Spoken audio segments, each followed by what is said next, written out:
ver.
Wow.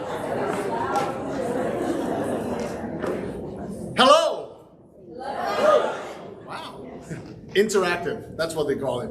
Hey, thank you so much for showing up. That's a lot of people in a big room. Thank you. And we're gonna have some fun. Is that okay with you guys? Yeah. Good.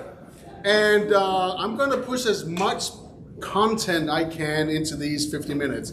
And it's even a little bit short because we started a couple of minutes later, but I know it's lunch break afterwards, so I might push it a minute, even though I have a great timekeeper down there who will probably yell at me afterwards. But let's have some fun, right? And my job now is not to make you believe in what I do, or you should do it this way because this is the only way. I'm here to expand your mind a little bit. Because we are talking about inductions. The biggest thing in the world of hypnosis, right? So many misconceptions. And for a lot of you, I will turn everything upside down. For some of you, you'll go, oh, that's what I've been thinking. And hopefully you'll be inspired. Maybe there's some golden nuggets. And all in all, I hope you'll be inspired to change the way you work just a teeny tiny bit. Because the first misconception is, why do we do inductions at all? And the random answer to that, or the most common one, would be, well, to relax the client. I disagree. Well, to make them feel less stressful, I still disagree. Some people will even take it so far to say, hey, to check or test the client if they can be hypnotized or not. And I just had a conversation in the middle of the hallway where we talked about something similar. That would be, when is the client really hypnotized? When did we did most of the work with the client? And my take on it would be, the moment the client sits in a chair in my office, we know they're there, they sat down and say, so what do you think the problem is? And they say something, I will high-five them right there. And most clients will go, why are we high-fiving on my problem? And I would say, because you're here now. You got here in time. When I say your name, you start smiling. You just said what the problem is, and you can't define the problem unless there's another component, which is a resource missing in this very moment. So you did more than half of the work already. So everything from now on is going to be fun. How is that not them being hypnotized already? I'm just saying, right? And I would never spend a session testing or figuring out my client, because they're there. If it's online, if it's live, I don't care, it's the same thing. You know, in regular sessions today, I don't even do an induction, I think.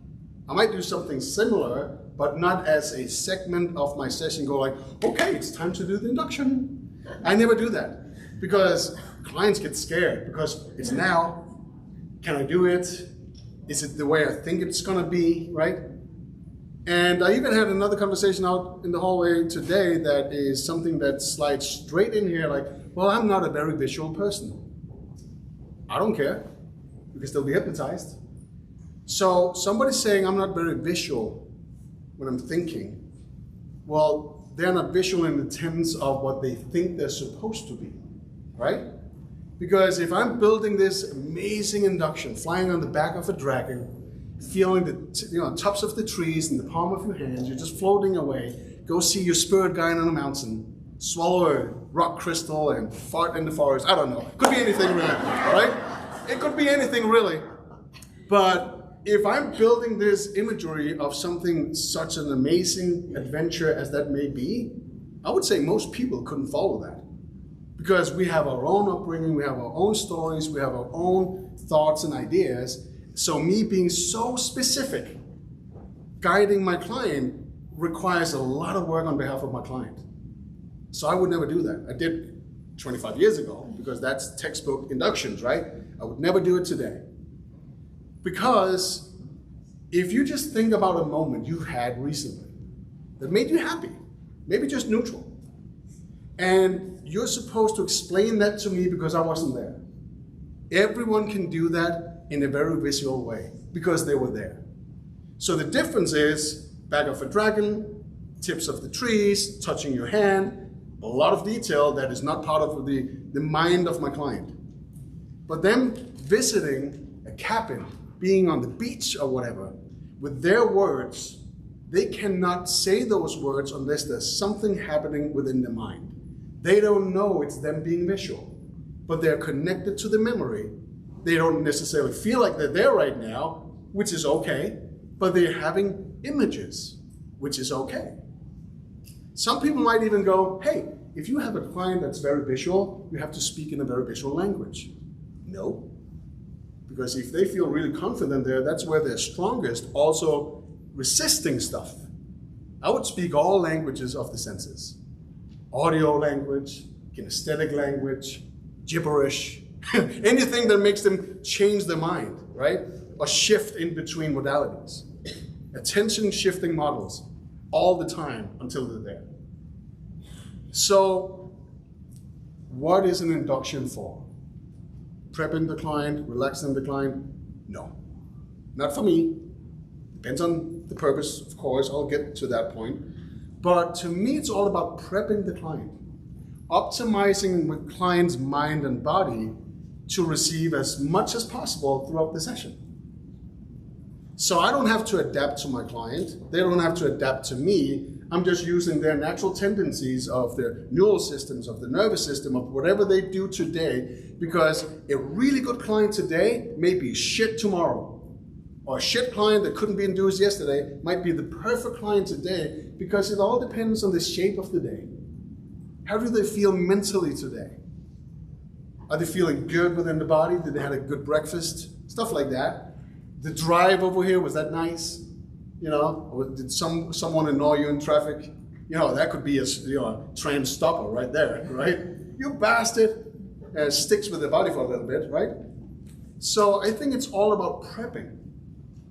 So those people who go, you know what? I just invented the most amazing, the perfect, the fastest induction.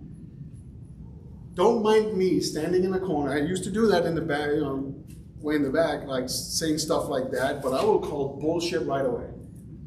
I would. You might have a good technique.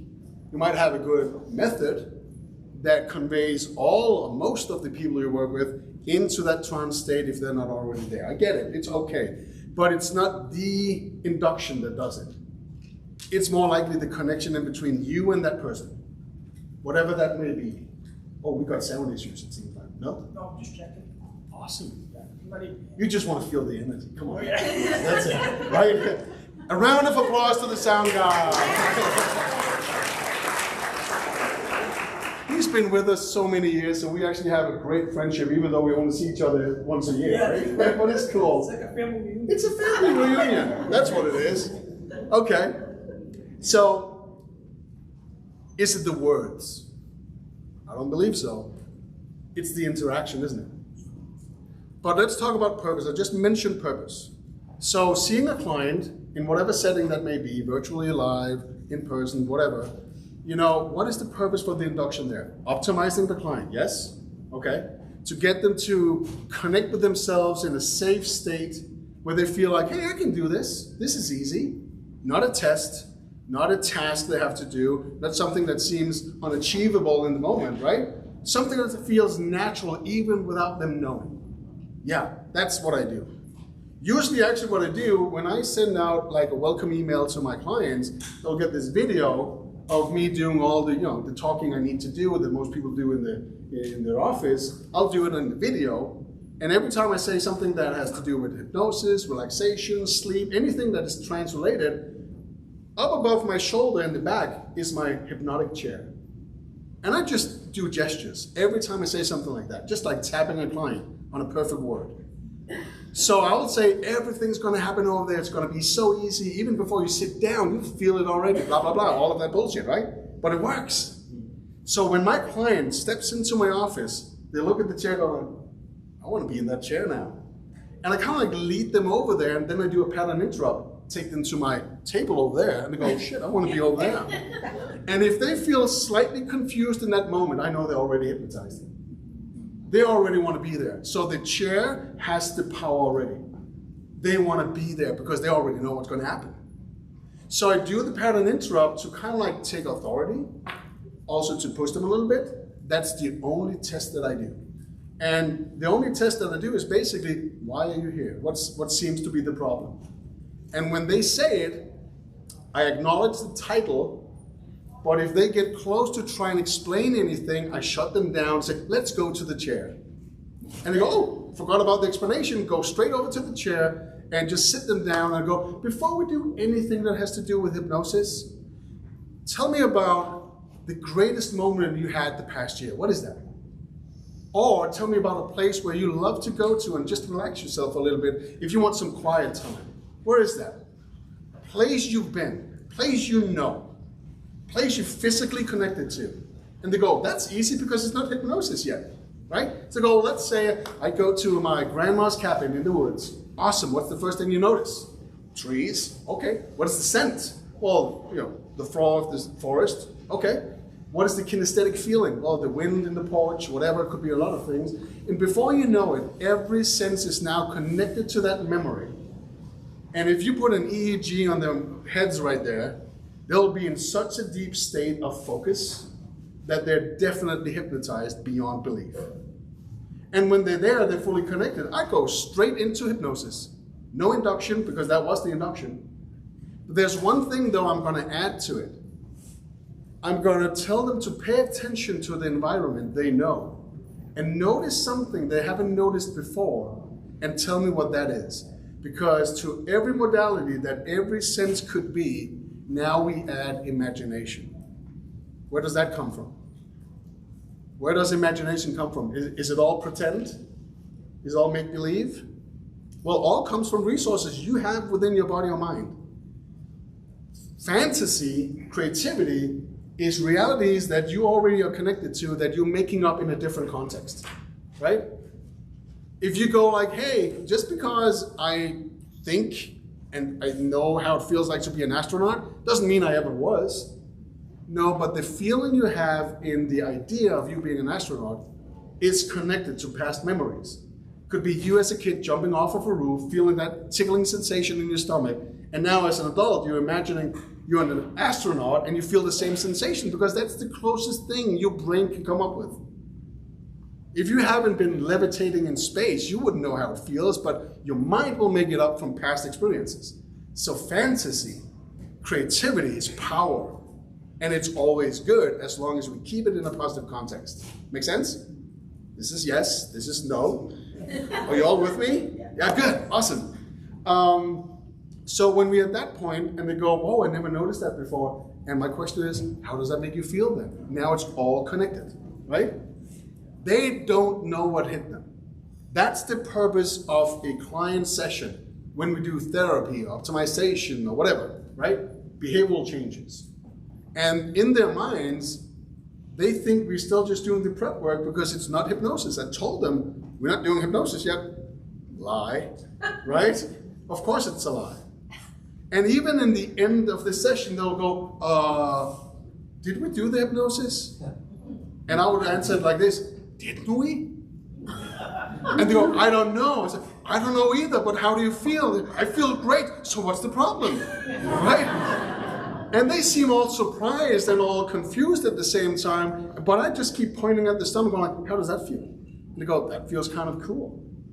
What about the problem? You know, I used to know someone and I'm mentioning their problem in a different context. So, could you come up with anything like that? They'll go, no, I don't even connect with something like that. But, okay, done, right? If they're in a trance state, feeling safe and empowered, if they can undo the positives, if they can't come up with something negative that will ruin what you just did, in the most powerful state the brain can be in a creative way, if they can't ruin it, there's no way it's going to happen on the way back home in the car on a cognitive level of the conscious mind. Not going to happen. Agreed? So I wouldn't mind, really challenging my clients with all the bullshit they came to my office with. And it sounds wrong saying bullshit, but it basically is. It's all made up, right? It's all about feelings in between, deep core things, but whatever story they attach to the problem is something they came up with to really express themselves and to really make sure that we understand it's so complicated they can't fix it themselves. That's it. That's my belief. And we're still talking about the induction, right? Because sometimes when they connect to that resourceful state of something they connected with in the past, makes them feel so freaking good that they can already overcome what apparently is the problem. Because they're such a much more powerful state. So the induction right there is all about that. Was that a question coming up? Yes. What is the question you're asking them to activate their imagination? So what is that new thing you haven't noticed? What is that new thing you haven't noticed before, but you pay attention to right now? And how does that make you feel? Because it must be a resource. And imagine, even before we do anything that any work that has to do with trauma, they already came up with a brand new resource they didn't know they had. On top of all of the other resources connected to all the sensory system that they didn't know they had either until we talked about that past memory. So they're going to be all fired up, and we haven't done trans yet. Well, we haven't done trauma release yet. We haven't done, therapy yet. And they're already in such a good state. I believe if I compare sessions I did 15, 20 years ago with sessions I do today, even in a series of 1 to 5 sessions 15 years ago, in the end of that, my clients back then didn't even feel as good as my clients do now, even before I do therapy. That's kind of interesting, isn't it? So let's talk about, because I love to do things impromptu as I do right now. I'll get the feel of the audience, throwing some things and kind of like, reflect on your questions to see where it's going. But the thing is, what is the difference between then and now? Language, definitely. Are people more likely to express emotions today? Maybe. In a setting on a one-to-one, I don't think so. But in a group, yeah, you can say way more today, but I think it actually turns into a negative as well, because now we're using our emotions to control other people. When you say that, that makes me feel like, and now I got, now I'm in control of you, saying what you do is wrong because it makes me feel bad. Instead of going like, I wonder why that makes me feel bad. There must be something inside of me, because it seems like they're not affected by it. That's my problem. But we're really good at today to give other people our problems because we can't decipher what's happening inside. That is stupid, I'm just saying. And I feel it's unfortunate in so many ways. So I think that's the only thing that kind of like works against what we do today. As long as we can sidetrack that a little bit, we're good to go. It's gonna be fun. But let's move on a little bit. When we do demos, how many people are teachers? Hypnosis instructors? Awesome. So here's a question to all the trainers in the room. When you do a demo in class, do you do a full-on induction? I see most people do this. Awesome. Me neither. So how come that when I see a client, the expectation is I need to do a full-on induction, and let's say it's an old school induction, it might be 15 minutes, it might be 20 even, right? But when I do a demo in class, I just randomly pick someone from the group of people I'm teaching to demo a simplified technique out of textbook, out of manual, maintaining the steps for not to confuse anyone, because I love to do things impromptu, and you know that now, but I have to keep the steps, otherwise everybody's confused because now it's outside of the manual, right? But they sit down and I just go, close your eyes for a little bit, and I just start working. And I get great results in demos. And their question afterwards is, are we supposed to do the induction? Like, do we need to? That's my counter question. You go, apparently not. Right. But the only difference is a class full of people already did the induction work maybe on the first day. They're already exposed to that type of trance. They have a set of expectation that when they sit in my sphere doing a demo in 2 chairs in front of everybody else, things are going to happen, right? But is that anything different from a client walking into your office being prepared already, knowing that the chair over there in the corner does the same thing? No, same freaking thing, right? And I'm going to dive into induction techniques in just a little bit. What about stage hypnosis?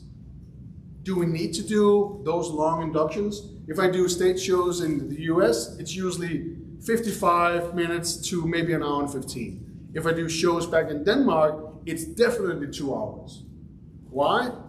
Different cultures. If I do a high school show over here, everybody runs to the stage. Awesome. But it's more difficult to keep the good ones and not just the ones who just want to be part of the party, right?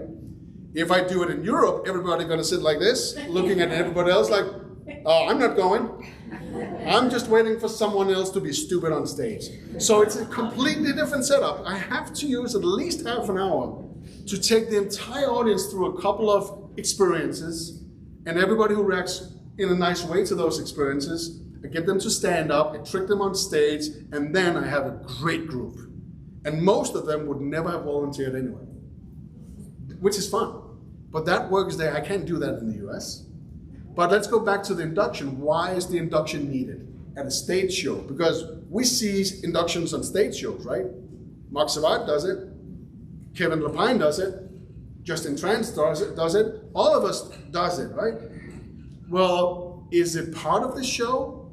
Or is it something the people on stage really need? Part of the show. Yeah, expectation. Yeah, exactly, expectation.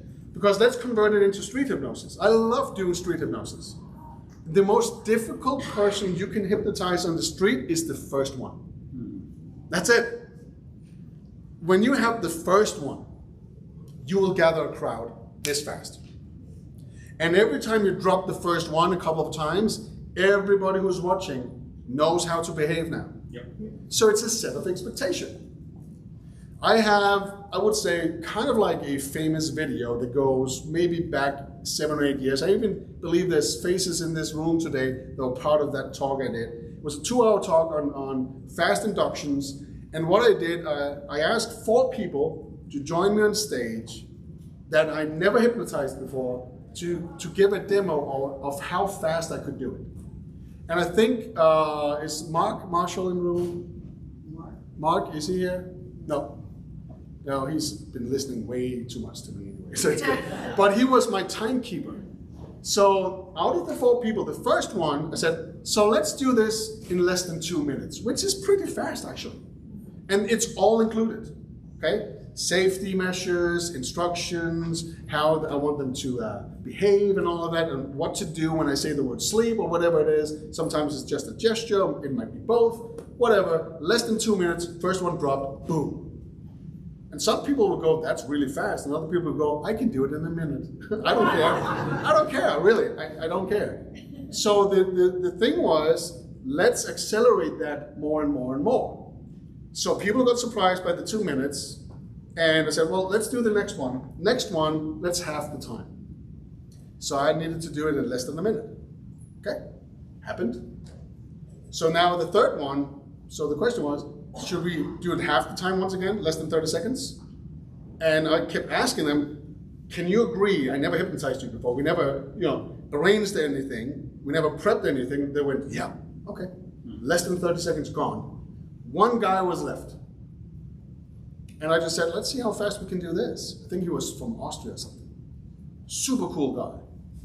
And I just spoke to the audience for less than 6 seconds, just looked at him and just pulled his arm, and he was on the floor. And people go, how did you do that? I said, well, the 3 last ones just bounced off the first induction. Yep. That's it, right? Same thing in a stage show. Same thing on the street. It's always the first one. And the only thing that can kind of piss me off is when people who are allegedly hypnotists goes on TikTok or YouTube or whatever, and they do demos showing how powerful they are, random strangers, and they do a handshake and drop them on the concrete and just leave, and people go, oh, that's freaking amazing. I'm like, no, that's setup. It's a setup. No one does that. So I might comment on some of those videos saying, well, that looks really good, but what about the 8 minutes you did before? Where are those, right? Or just 2 minutes even, right? It's so obvious. So I think not to distort our universe in how people understand what hypnosis is, especially inductions, because there's so many misconceptions about what we do as inductions, is to be freaking honest when we do it. Let me tell you this. I'm going to give away a secret right now. Something I'm really well known to do in big groups. Not sharing secrets, but what I'm about to tell you, right? When I do the boarding school shows, which I do quite often, and I have maybe 800, maybe 1,000 people in a room, in the very end, I do this for the sake of a video. I will say the people on stage, they're already hypnotized. I can just say sleep and they're gone. Then I turn around to the audience, I go, would you help me out make a video? And the audience has been entertained for maybe 2 hours now. Trust me, they want in. They want to be part of it. So in a moment, I'm going to hypnotize them. Then I'm going to address this entire side of the room. And when I say sleep, do what they do. And people go, huh? I say, then I'm going to address all of you. When I say sleep, do what they do. And they go, okay. Here's the cool part. I do the video, drop everyone on stage, turn over here, selfie style, and go, and sleep. And almost everyone drops. But here's the fun part. Everybody who's over here looks freakingly surprised. Like, did he just do that? And then I go, yeah, sleep, same thing happens. Everybody's gone. There might be 5 people who does this because they didn't get the message. And I show that as a video. And no one ever has said in a comment, oh, that's fake. That's what? That's fake. Because I don't believe it is. Because here's the thing, they've been watching for almost 2 hours. They know exactly what to do and how to behave. And those who didn't feel comfortable enough to be on stage, or who wasn't animated enough to be on stage, trust me, they're already in trance. So now they get the privilege of getting this experience in their seat because we're just doing a fun video. It's very innocent. But what happens afterwards, everybody who comes up actually tells me, I think I went there. It was so cool. My mind expanded. I just heard your voice and it was so freaking awesome. Everything else just disappeared. I'm like, that's hypnosis. So it's absolutely real. And on video, it looks freaking awesome.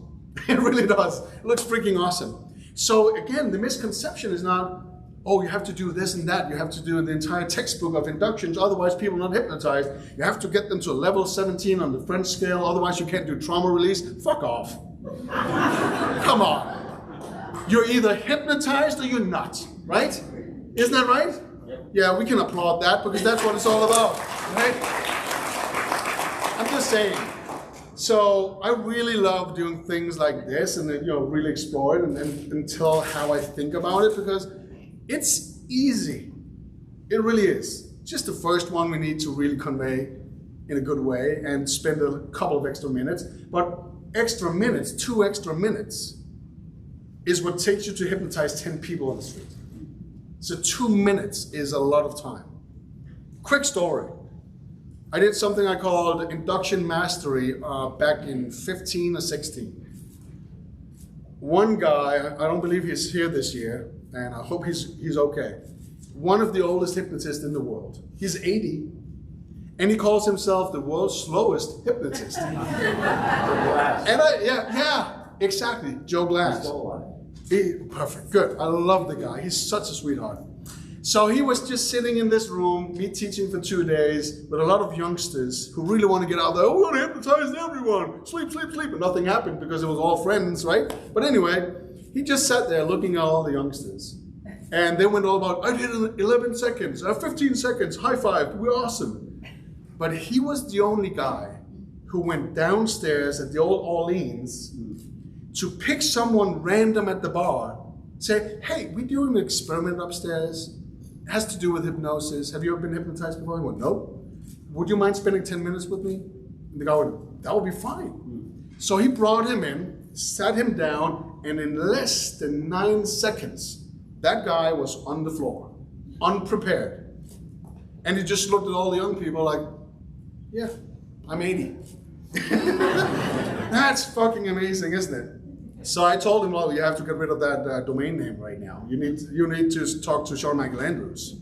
World's fastest hypnotist is yours now, right?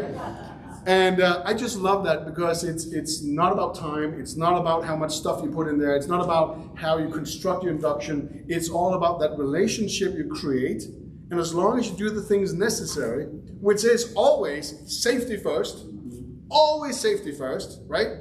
Telling them how to behave when you do your thing. Not telling them what the thing is, but how to behave when they know, oh, he did his thing. That's it. And how to wait for further instructions. That's all you need, right? Safety, how to behave, how to follow instructions. That goes on stage, goes on street, But isn't that the same thing you do in a session? Safety first, always. Do you want to drop people on the floor right next to a bench on a concrete floor? I don't think so. Do you want to stack them up on the stage so they can roll off and all of that? I don't think so. There's this iconic, legendary video of a stage hypnotist from the stage hypnotizing someone on stage in a wheelchair as if that's okay, which is not. And he's, oh, safety's good. No, he's pretending that they're all like fighter pilots and the guy in the wheelchair is getting shot at, and now he wants him to eject, which turns into him wheeling off stage with an IV and everything. That's not okay, okay? So safety first. Oh, is that a broken leg? We shouldn't do it. Oh, you have glasses on? Could you put them in a pocket? Because we never know what's going to happen, right? Safety, safety, safety, safety. So as we're diving into the inductions, let me put it this way. If you have the perfect script, you're missing out on key points. Because the perfect script doesn't work unless you understand what I'm about to tell you. There's 3 types of environment you have to create and connect with for the client in a metaphysical way and a physiological way and in a mental way to actually shortcut and rewire the brain to accept the word trance and sleep at the same time and create this opening. There's a formula for that I made just to piss off people who are really intelligent. Because here's a formula, they go, I don't get it. I'm like, because it's made up, right? But it equals MOW. Moment of either what the hell just happened or the moment of wow, okay? If the window is big enough and you can pass on instructions, it's freaking wow. If they go, what? It's what just happened, right? So think about this. Everything you can connect with in your environment is enactive in a conversation between you and the guy or girl who's being hypnotized. A sudden sound, whatever. You probably all did like therapy and there was a sound outside and you got scared if that bothered the client, but afterwards they didn't even hear it, right? One of my good friends, Steve Rame, who's not here this year, he had a client once and there was a demolition down the street in Tennessee where his office is. And for some reason, he timed his countdown in the middle of the session that suited and timed the demolition. So the entire building was shaking and the client went like, oh, I feel it. And he said afterwards, I said, well, I do apologize about the noise. And the client went, what are you talking about? And said, well, there was a demolition. There was a big loud bang. And the client went, really? I just felt like a big relief, right? So everything that happens on the outside is an active unless you make it the opposite, okay? If you tell your client it might be a problem, it's already a problem because apparently it's your problem and now it's theirs, okay? So if there's loud traffic, if there's booms from the first floor, whatever, use it. Every boom makes you, takes you even deeper, something like that. You all know this, right? You all know this. So here's the other thing, the interactive level between you and the client. That could be whatever you do mentally with them or in a physical way. Pull up the arm, something like that. Could be you say sleep, the word sleep. And everything that happens within the client, natural breath, the blink of an eye, natural recalibrating your equilibrium because you're probably pushing them or pulling them a little bit. All of that plays a part in the moment where you decide to go sleep. It's not the words on the script. As many events you can create in that freaking moment, and it touches the same acts right there, will open up that window where you can create the moment of wow. But think about how many options you have.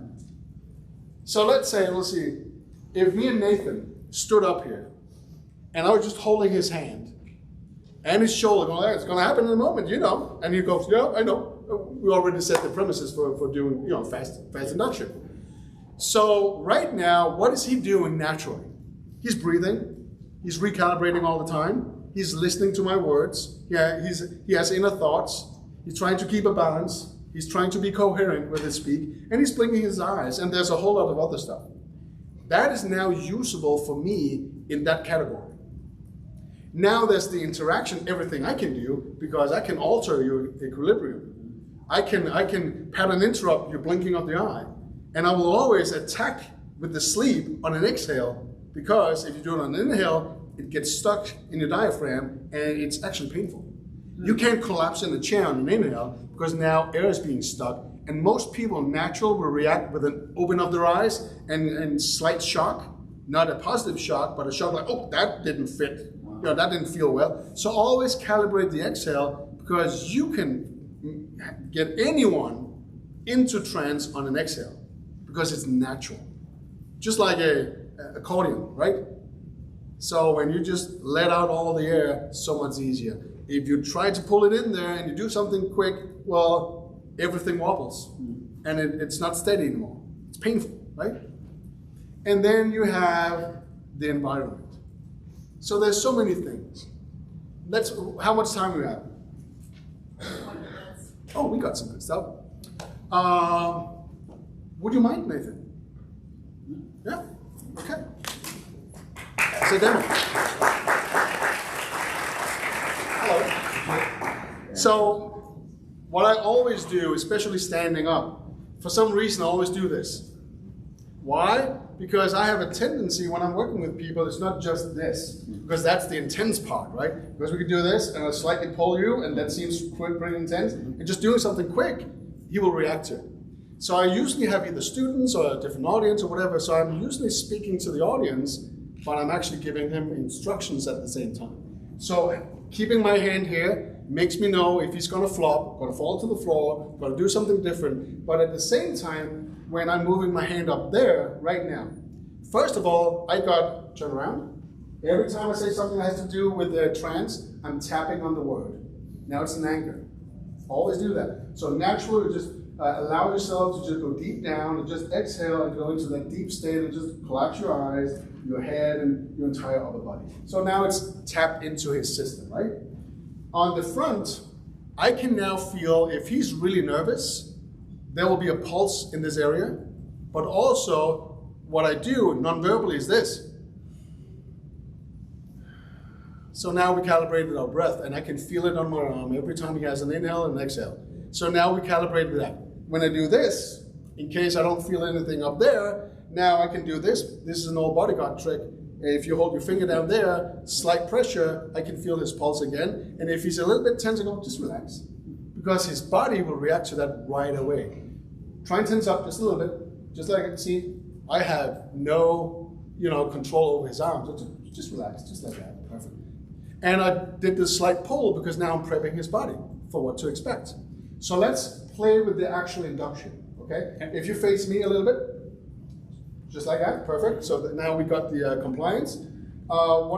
Please stay awake and stay on your legs and all that, because I'm just gonna show what's happening. So in the context of what I just told you about those three categories, right?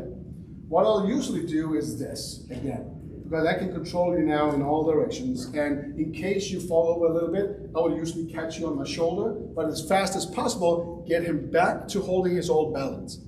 If there's one thing I hate, because it's misunderstood, and it can easily be misunderstood if you're 60 and you're trying to hypnotize 20-year-old girls, is when you drag them in and start caressing them on the back and doing this or doing this. Don't. It's not unnecessary. There's no need for it. But this is control, this is action, this is authority, and if Nathan tried to, claim his authority, try and do that, I'll just relax. See what happens right there? I turn his hand down so his palm is up. So if you do this to people, you give them power. And the reason why I do this and push it down a little bit, because your body knows now who's in charge. Got it. Okay, so on a body level, we've got all this happening. Okay, so now we need the compliance thing, and we need you to understand. So what's going to happen in just a moment? I'm going to do this sudden thing, and I'm going to say the word sleep, or maybe just a sudden move. But in this case, stay awake, stay on your legs. Yep. Would that be okay? So let's calibrate to all those things, and I want you guys to figure out how much is happening right there. Because in a moment, when this word is going to be said, even though you're going to stay awake and all that, you will feel something, right? Okay. But when it's happening, just stay with me. Because we're just going to count a little bit, okay? From 3 to 1. And we do it multiple times, and that's okay, because something's going to happen. Yeah. So just do 3, just do it with me. 2, 1. Okay. One more time. 3, 2, 1. One more time. 3, Okay. Just let go. Just stay balanced. Correct your body. When you feel good, just wake up. So something did happen, right? Yeah. Okay. How many things just happened? A lot of things happened. I'm just saying. Pattern interrupt, yes? Okay, pattern interrupt. What else? Let's stick to me right now. What did I do? Sorry? Tapping. What else? Sorry? Yep. What else? What? Yeah, authority. I'll rather call it authority because then we can work with that. Dominance, like, I want you to sleep, and we don't want to do that, right? Because they will resist that. So we got dominance as well. That's 4 things. What else did I do? Instruction. What about physically? Pulling. What else? Yep. And I created shock on a physical level. Yes. Did I create shock on a verbal level? Mentally? I said sleep. And I timed it. So that's another thing. That's 9 events right now. What else happened? Yep. Exhale. Yes. What else? That's 10 things. You did it when he wasn't expecting. Yes, that was the pattern interrupt. Yes. What else? Created rapport. Sorry? Inspired the rapport. Of course. Yeah. So that's 11. What did he do? Followed instructions. Follow instructions. Did he have a conscious thought? Did he have a conscious thought? Yeah, that's an event. Was he confused? Eventually, yes. Did he have not necessarily loss of equilibrium, but did he try to regain his balance all the time? Yeah, because I kept pushing him, right? What else happened? Compliance, yeah. Eyes. I timed his blinking. I never attack on the actual timing of the blink. I always do it just before or right after. Because naturally, neurologically, your brain will shut down faster in those moments instead of in between or on a blink. I'm not sure why. It's been tested, but just before or right after. I don't even pay attention to it because I calibrate in the very beginning doing this. See, he does it. I didn't even tell him. And now, there we go. He blinked. And now we know the pattern. Okay? So I pay attention to all of that. So maybe let's just play safe right now. Maybe 15, 16 different events from all 3 categories, which means when I attack that, even though I told you to stay awake, eyes open, keeping your balance, you just wanted it. Yeah. Something did happen, right? Yeah. But you kept your balance though. The interrupt, Perfect. perfect. Awesome. Because the expectation was, when this happens, I'm Exactly. going to, but instead it was that immediate, and that's when you could actually feel the big shift. That's what I did with Yeah. Scott Sandland back in 13. Uh, Who have ever hypnotized Scott Sandland? I have. On a conference. And I dropped him to the floor. And if you ask him on the hallways, he said that was the only time he got so surprised he lost it. That was a pattern interrupt. The double pattern interrupt. That was it. That's it. So I hardly said anything to him, right? It wasn't a beautiful induction in the forest, in the woods. It was just a practical thing. I set it up. I created a set of expectation, but I used everything else I just talked about. The only thing I wouldn't do though is I wouldn't do a hands-on induction in my office. I can just look at people and go, close your eyes, talk about this place, that you've been to before. Before we do anything that has to do with hypnosis, but when they close their eyes, boom, right? Thank you, Nathan. Appreciate it. Yeah. So just remember this, it's supposed to be fun. If you want to be on top of every single step when you do an induction, you're going to fail. It has to be natural. We can do the same thing I did with Nathan if we just have 5 events happening at the same time. 5. But the more and more you pay attention to it, you will notice there's so many more things happening. So it's not the beautiful script. It's you, that person, and wherever you are, everything plays the most important role right there. So there's no such thing as people who say, I cannot be hypnotized. There's different experiences and there's different expectations. And once in a while, there's someone who really wants it, but they don't want it. And we can't force them to close their eyes if they don't want to. Okay? Make sense? One quick question. We have 1 minute. Anyone? Yes, Nathan. Yeah. If they, because the client already has the expectation of they're going to put me in the chair, they're going to do this whole thing or whatever, right? Yeah. So if that's their expectation, even though you've done the work, is it one of those, is there ever a need to give them what they want before you give them what they need? Like, No, no. I wouldn't. Okay. If no they concern of, know oh, what- did I really do this? It doesn't If matter. they know what they want / need, Right. they would have done it. Got it. So that's a misconception. Okay. So even if they have the expectation. You're there for all the unspoken. Yeah. Yeah? Are you with me for a quick one? Yes. So when I turn around, you all go crazy. Would that be okay? Let's do this. I just went into a room at HypnoThoughts Live 2024, but it seems like the room is empty. Or I just want to ask you, did you have a fun day?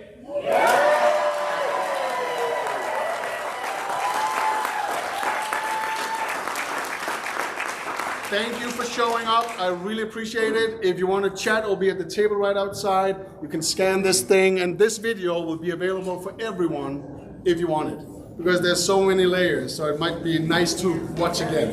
Thank you. Thank you.